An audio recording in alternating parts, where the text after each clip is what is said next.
Hello दोस्तों, स्वागत है તમારું આજના વિડીયોમાં આપણે વાત કરીશું કે પીએમ કિસાન સન્માન નિધિ અંતર્ગત જે 19મો હપ્તો 24 તારીખે જે આવવાનો છે એ તમને મળશે કે નહીં। જો તમે ચેક કરવા માંગતા હોય તો કેવી રીતે ચેક કરી શકાય અને સાથે જે નવું લિસ્ટ જાહેર કરવામાં આવ્યું છે કે જે લોકોને 19મો હપ્તો મળવાનો છે પીએમ કિસાન સન્માન નિધિ અંતર્ગત તે કેવી રીતે આપણે વેબસાઇટ પર ચેક કરી શકીએ છીએ એ વિશેની સંપૂર્ણ માહિતી હું તમને આ વિડીયો અંદર આપવાનો છું। જો તમે ચેનલ પર નવા છો તો ચેનલને સબસ્ક્રાઇબ કરી લેજો। ચલો શરૂ કરીએ दोस्तों। વાત કરીએ કે પીએમ કિસાન સન્માન નિધિ અંતર્ગત 19મો હપ્તો તમને મળશે કે નહીં એ તેનું સ્ટેટસ તમે કેવી રીતે ચેક કરી શકો છો। તો એ માટે સૌપ્રથમ તમારે ગૂગલમાં જવાનું છે અને ગૂગલમાં જઈને લખવાનું છે પીએમ કિસાન જેવું તમે લખશો નીચે તમને PM Kisan Samman નિધિની official website જોવા મળશે। એ વેબસાઇટ પર તમારે ક્લિક કરવાનું છે। જેવું તમે વેબસાઇટ પર ક્લિક કરશો એટલે તમને વેબસાઇટની અંદર એક ઓપ્શન જોવા મળશે નો યોર સ્ટેટસ। જેવું તમે આ ઓપ્શન પર ક્લિક કરશો એટલે તમારી પાસે જ્યારે તમે અહીંયા રજિસ્ટ્રેશન કર્યું એ રજિસ્ટ્રેશન નંબર તમારી પાસે અહીંયા માંગવામાં આવશે અને જે કેપેચા છે એ તમારે એન્ટર કરવાનું છે અને ગેટ ઓટીપી પર ક્લિક કરવાનું છે।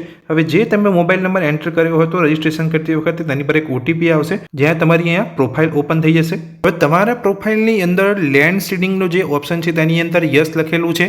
પછી આધાર બેંક અકાઉન્ટ સીડિંગ સ્ટેટસની અંદર પણ જો યસ છે, તમારું કેવાયસી સ્ટેટસ પણ યસ છે। જો ત્રણ ઓપ્શનની અંદર તમારા પ્રોફાઇલની અંદર યસ લખેલું હશે તો જ તમને પીએમ કિસાન સન્માન નિધિ અંતર્ગત 19મો હપ્તો મળશે। એટલે તમારું આ જે ત્રણ ઓપ્શન છે અંદર યસ હોવું જોઈએ, તમારું કેવાયસી કમ્પ્લીટ હોવું જોઈએ, લેન્ડ ડોક્યુમેન્ટની અંદર અહીંયા રાઇટ હોવું જોઈએ, તમારું જે આધાર બેંક અકાઉન્ટ જે સીડિંગ છે એ પણ અહીંયા યસ હોવું જોઈએ। જો આ ત્રણ માહિતી તમારા અંદર પ્રોફાઇલની અંદર કમ્પ્લીટ છે તો તમને અહીંયા 19મો હપ્તો મળવાની સંભાવના પૂરેપૂરી છે। સાથે તમે જોશો નીચે તમને અહીંયા જોવા મળશે લેટેસ્ટ ઇન્સ્ટોલમેન્ટ અહીંયા 4 લખેલું છે। પહેલા 3 હપ્તા તમે લીધેલા છે અને જે 19મો હપ્તો તમને મળવાનું હશે તો અહીંયા ટોટલ 4 થઈ ગયું હશે। તો તમારે સમજી લેવાનું છે કે તમને જે આ 19મો હપ્તો છે ચોક્કસથી તમને મળશે। તો પહેલાં 2 મળેલા હશે હપ્તા તો અહીંયા 3 થઈ ગયું હશે કેમ કે 19મો હપ્તો હવે ઉમેરાઈ જશે તમારા અકાઉન્ટની અંદર એટલે અહીંયા 3 એડ થઈ જશે।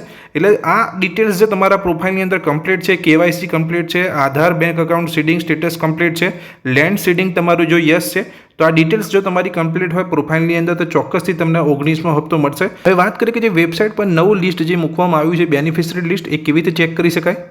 दोस्तों જેવું તમે અહીંયા વેબસાઇટ પર પાછા આવશો નીચે આવશો જોઈ શકો છો બેનિફિશરી લિસ્ટનો એક ઓપ્શન અહીંયા જોવા મળે છે। આજે જ આ બેનિફિશરી લિસ્ટને અપડેટ કરવામાં આવ્યું છે। થોડા ટાઈમની અંદર આ બેનિફિશરી લિસ્ટ અપડેટ કરવામાં આવે છે। હવે આ લિસ્ટની અંદર જે પણ લોકોનું નામ હોય છે તેની સંભાવના પૂરી હોય છે કે એને 19મો હપ્તો મળશે જ। તો એ બેનિફિશરી લિસ્ટ આપણે જોઈશું અને જે અપડેટ કરવામાં આવેલું છે આજના રોજ। જેવું તમે બેનિફિશરી લિસ્ટના ઓપ્શન પર ક્લિક કરશો તમારા સ્ટેટનું નામ અહીંયા પૂછવામાં આવશે, ડિસ્ટ્રિક્ટનું પૂછવામાં આવશે, ડિસ્ટ્રિક્ટ પૂછવામાં આવશે, તમારો તાલુકો પૂછવામાં આવશે, તમારા ગામનું નામ પૂછવામાં આવશે। આટલી ડિટેલ્સ જેવું તમે એન્ટર કરશો ગેટ રિપોર્ટ પર તમારે ક્લિક કરવાનું છે। એટલે જે પણ લોકોને અહીંયા 19મો હપ્તો મળવાનો હશે પીએમ કિસાન સન્માન નિધિ અંતર્ગત તે લોકોના નામ તમને અહીંયા જોવા મળી જશે। આ લિસ્ટ અહીંયા અપડેટ કરવામાં આવતું હોય છે। જેમ જેમ નામ અહીંયા ઉમેરવામાં આવતા હોય છે તેમ તમે અહીંયા લિસ્ટ જોઈ શકો છો। તમારું નામ ના હોય તો બીજા લિસ્ટમાં પણ તમારું નામ હોઈ શકે છે।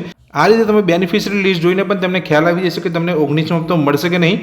સાથે તમારા પ્રોફાઇલની અંદર જે ડિટેલ્સ કમ્પ્લીટ હોવી જોઈએ એ વિશે પણ મેં તમને આ વિડીયો અંદર વાત કરી। તો આ માહિતી તમને ગમી હોય તો વિડીયોને લાઇક કરજો, ચેનલ પર નવા છો તો ચેનલને સબસ્ક્રાઇબ કરી રાખજો। Thank you.